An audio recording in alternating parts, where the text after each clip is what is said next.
Dans cette 9e partie, nous allons étudier les modules setMatériel et setMesh. Voilà la programmation que nous allons étudier avec le module setMatériel et le module setMesh. Voilà la scène que nous allons étudier. Alors, effectuons une simulation, mais cette fois-ci, je lance dans la fenêtre de l'éditeur. Alors là, j'ai une maison. Je tire une première fois dans la maison. Et vous voyez, vous obtenez un changement de matériel sur les objets. Je tire une nouvelle fois sur la maison. J'ai de nouveau un autre changement de matériel. Ensuite, je vais tirer à nouveau dans la maison. Et là, nous allons voir un nouvel effet, un effet de pluie sur un mur avec le ruissellement de l'eau sur le mur.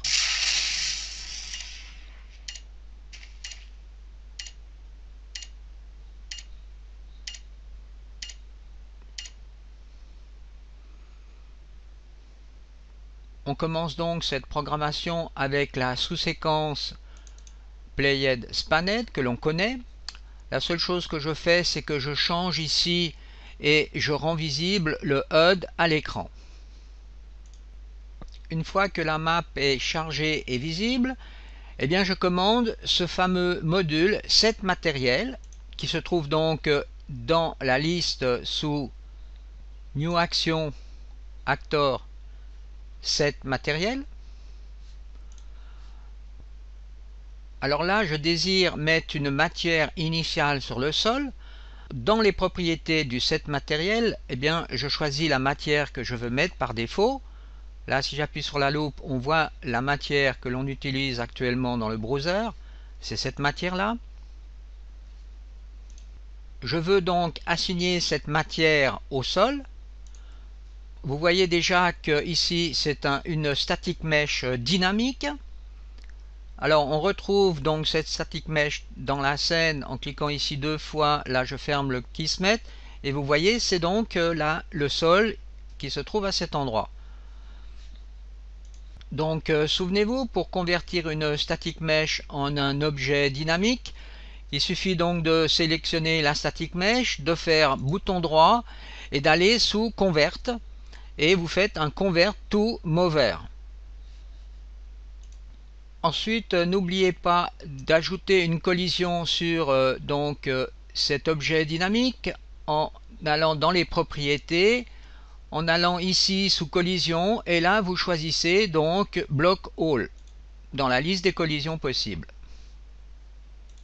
De la même façon, donc ce bloc qui se trouve donc à cet endroit est aussi lui-même un objet donc dynamique avec une collision aussi Block All.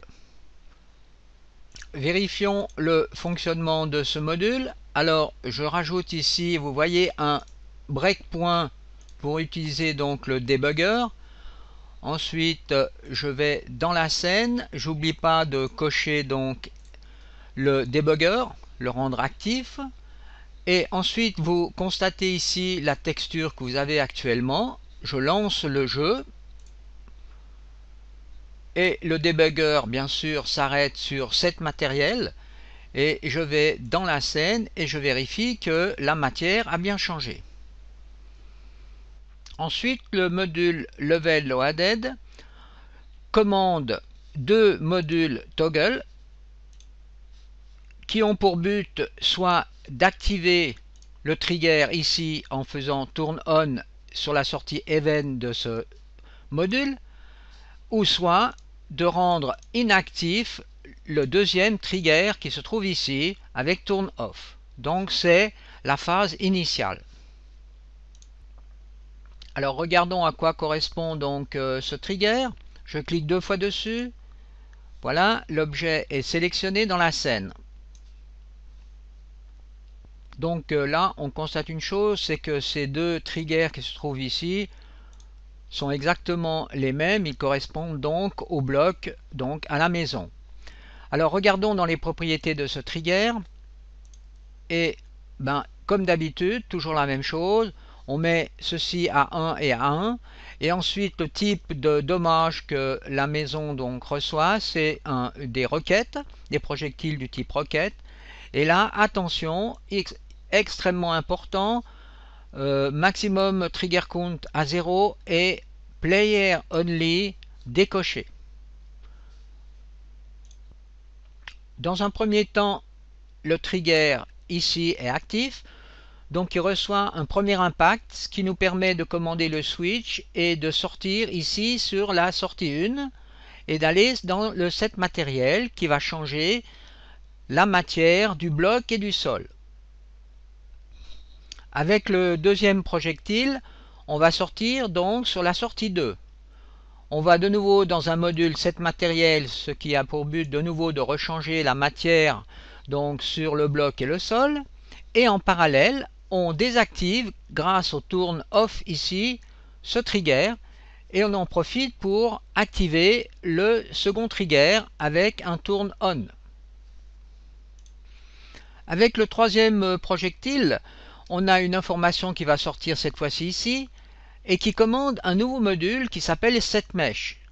New Action Actor setMesh. Le module setMesh nous permet de changer d'objet. En premier, on a sur le target le bloc que l'on transforme en une autre static mesh grâce à ce module. Alors, première chose, on doit choisir le type de mesh. Ça peut être soit une static mesh, soit une skeletal mesh. Alors, choisissons static mesh. Ensuite, sur cette ligne, on met la nouvelle static mesh que l'on veut utiliser. Donc, j'appuie ici sur la loupe et voilà l'objet que je vais utiliser par la suite. Donc, ce module nous permet soit de changer d'objet du type static mesh, comme on vient de le voir, ou bien des new skeletal mesh. Donc, les skeletal mesh sont les robots, enfin les personnages animés. Je coupe la liaison donc entre ces deux modules et j'effectue un test.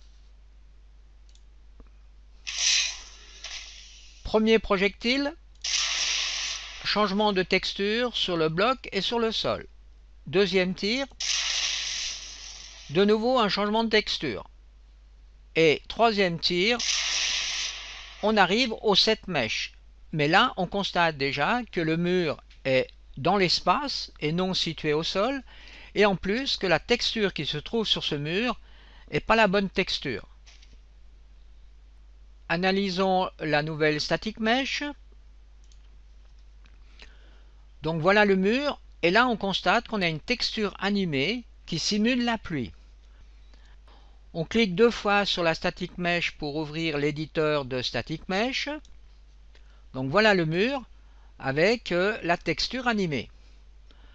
Alors comment retrouve-t-on la texture? Eh bien ici vous avez matériel, vous cliquez sur la loupe et voilà la texture qui est utilisée actuellement.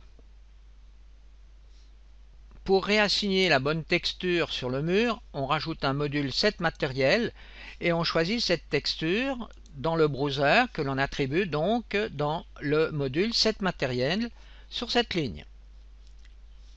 Pour positionner le mur correctement sur le sol, on rajoute donc ce module set actor location. Alors souvenez-vous, sur la variable location, on met un vecteur et dans le vecteur, on a les coordonnées x, y, z à 0. Ensuite ici, j'ai rajouté une petite rotation du mur de 90 degrés sur le yaw. Ceci nous permet d'avoir le mur en face du joueur. Ensuite, je commande un nouveau set matériel avec cette fois-ci la matière pour le sol. Alors voilà par exemple la matière que je vais choisir. Vous voyez, c'est une matière avec de l'eau qui suinte sur le sol. En parallèle, je commande ici un toggle qui commande un émetteur de particules.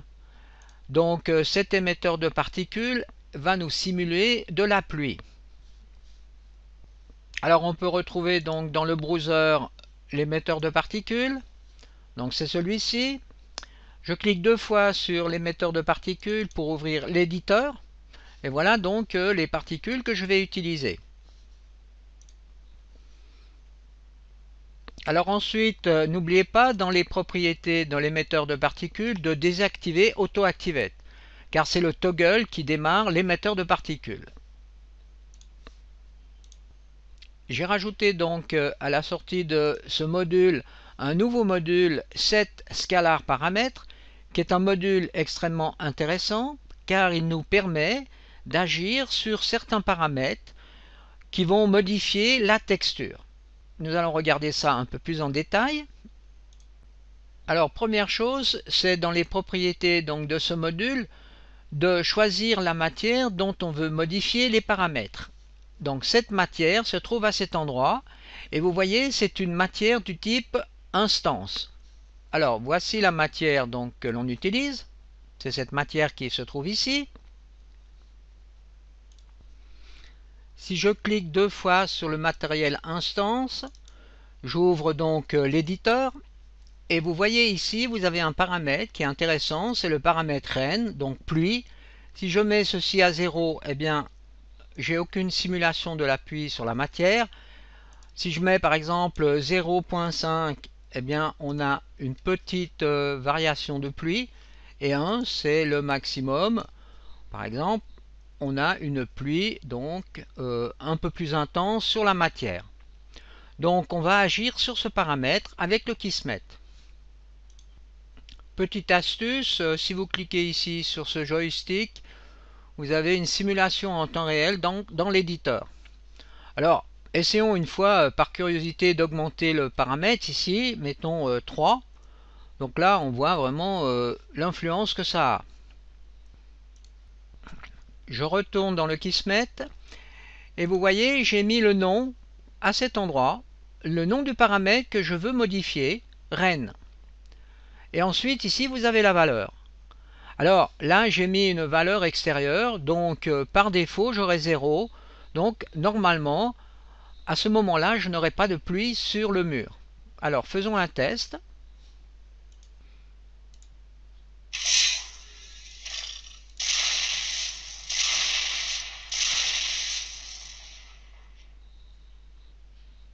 J'ai ensuite créé ici une sous-séquence qui va nous permettre de faire varier la valeur du paramètre pluie de 0 à 1.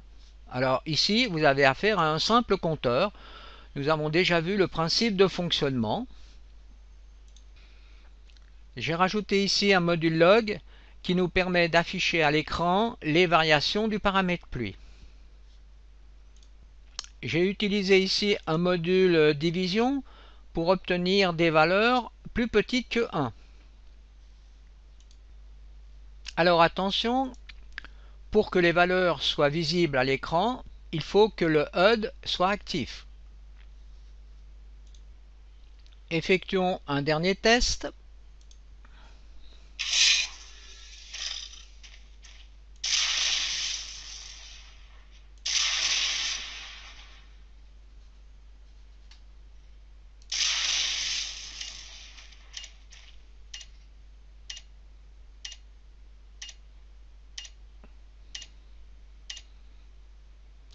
Voilà, ceci sera la fin de cette 9e partie.